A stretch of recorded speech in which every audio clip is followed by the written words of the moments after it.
Nitate mikabasi misiro. Uto minfan abanga etiawan.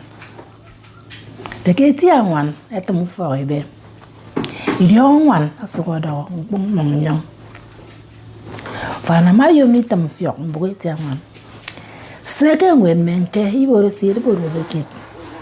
Tongo kufanga seru kot nyongkop. Atanie eri kot enyeni dowan. E como ruasie akan bel ayan uson. Esrebesie opori den nyenye ofrine. Koro fiok de teudori idi nana keke sat. Wana do na mebesie edi etimpo to. Koro tengde yene senye ketimpo kwat. Idi nam ke yidiong po baba kit osokana metimpo bukurusa. Wana do yomi dere wrong yeke nang. Ada ubo osia na mo ko free myself. Diana yebi rubombo nudwa ebegede. Ada udiasie kanyane bit osong nito. Itiagati ibere besie bukrini. Anya bak ada kenyong tekemini. Ono ufokosi udia ntodode. Ono nito ibana si udeme ntem kirkir. Enye se yinwang emi ejede. Adam free kubogosie oto yinwang fine uwa kise. Oyungo bobo dodo kisane sie bubrini. Oyungo kurete. Uraimo metamorphon. Utsueni ka imonko oyungo yama. Anyanyana do bogosie odori keto fiang lidi. Eka ubogosie o mo afia isobo anya tarubok onombo no konpo o yunwa nyano bok onombo wene diene ya na meti ofon idem o no fogosie you friendly to ofon idem sie enwe di okporo yoku anya ya pa imam abang ini so sie koro fiorite pupurumpo ofon no ma. Anya tari noasie etang sinende.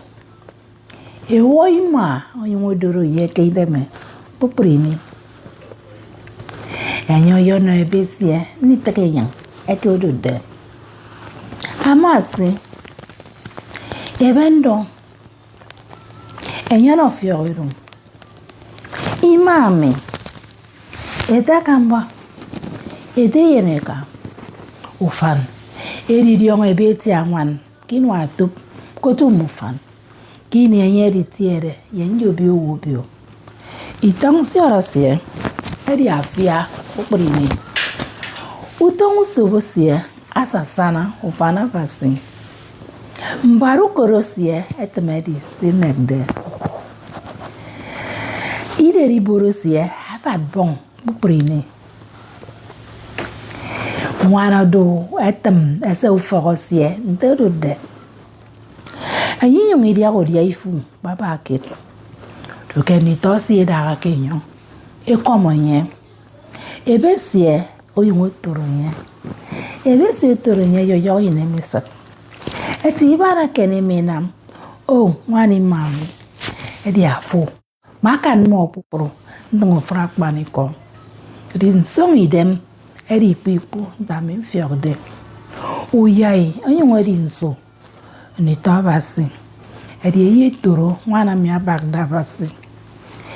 Eye ram fruto mosie enonye. Utomosie ayo toro nye kinwa tup. Kureti ufok. Eka mediongo kukbogore. Oh, ngani eri kure nye ni do wan.